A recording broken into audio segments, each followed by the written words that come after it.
Hello, students. Today we will begin with the first chapter in geography, that is, How Seasons Occur, Part 1.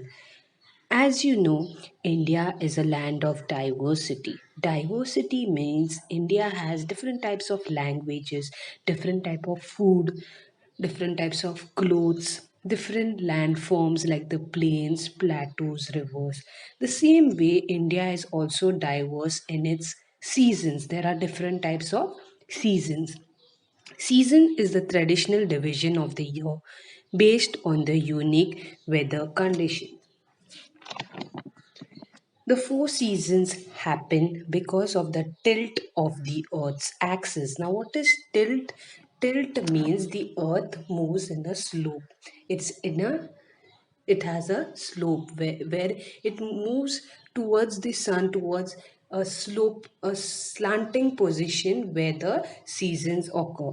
At different time of the year, the sun rays hits different parts of the globe.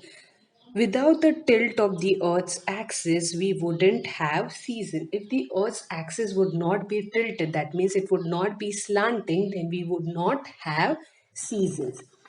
We will move to the first slide, that is, let's recall. How do day and night occur on the Earth? Day and night occur due to the rotation of the Earth. Just because the earth rotates, that is the way only day and night takes place. The movement of the earth spinning around itself on its axis is called rotation. Now the earth moves on its axis in its orbit.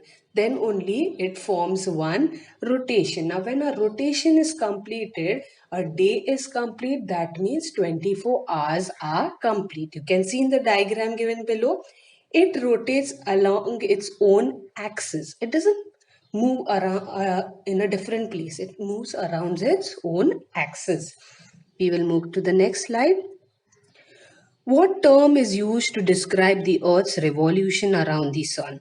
Now, what is revolution? The Earth's motion around the Sun. When it moves, the Earth moves around the Sun. One rotation is completed. That is, 1 year gets completed. As you can see in the picture, there's a Sun and the Earth revolves around it.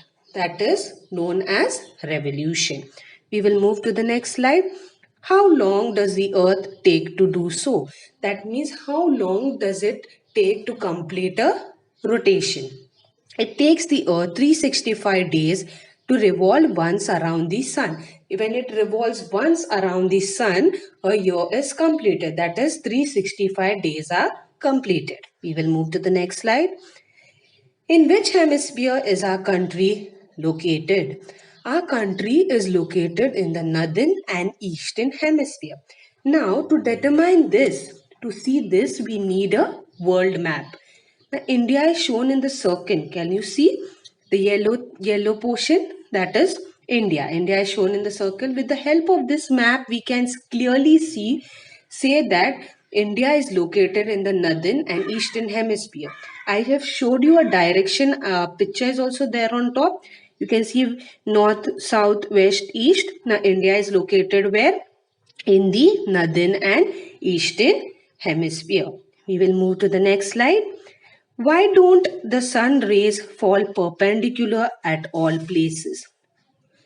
The first reason is the earth axis is tilted. I told you it is tilted, means it is in a slanting position due to the curvature of the earth. Now, what is curvature? Curvature means circular shape of the earth. Because of these two reasons, the sun rays does not fall perpendicular on the earth at all places. Perpendicular, it does not fall. What is perpendicular? At an angle of 90 degree. That is called as perpendicular. We will move to the next slide. Geographical explanation. It takes 24 hours for the earth to complete around itself. As I told you, it takes 24 hours for the earth to complete one rotation. That is, 1 day is complete. It rotates from the west to the east. It rotates from the west side to the east. Now what happens? The sun rises from the sun rises from the east and sets in the west. The Earth's rotation has enabled us to measure time in terms of days. Now, when the the Earth rotates, we measure time. Now, when the Earth completes one rotation, we say how much is the time become? That is 24 hours is completed. So that is the way of measuring time. During a single day, we experience different stages like sunrise, midday, sunset, as well as daytime and nighttime. I'll show you a picture in the next slide. Times of day. Now we have sunrise in the morning, that is also called as dawn. Sunrise is also called as dawn. Now midday, what is midday? When 12 o'clock becomes in the, then what we call it as noon, we call it as afternoon, that is called midday, means half day is completed. Then in the evening we have sunset, that is at 6 o'clock. Otherwise after 6 also, so sunset is also called as dusk. Then after in the night we have at 12 o'clock, that is called as midnight. Okay, and we also call it as morning, afternoon, evening. We'll move to the next slide.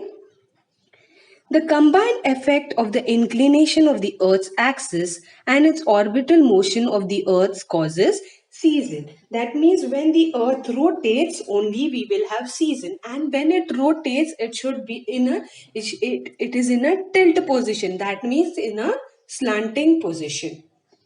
We will move to the next slide. Season change.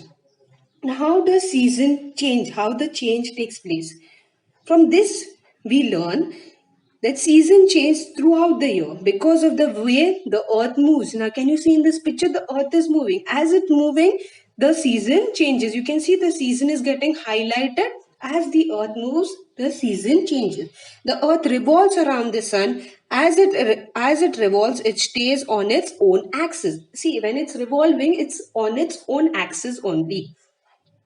So as it rotates around the sun, half of the earth is leaning towards the sun and half is leaning away. Now when it is rotating, you can see half side is towards the sun and half is away from the sun. We'll move to the next slide. That is your homework, is you have to find the answers of these questions. The first one is the earth dash enables us to measure time in terms of days. The second one is we experience different stages like sunrise, midday, sunset, as well as daytime and nighttime during a single dash. How do day and night occur on the earth? Now, these are the questions which you have to search the answers.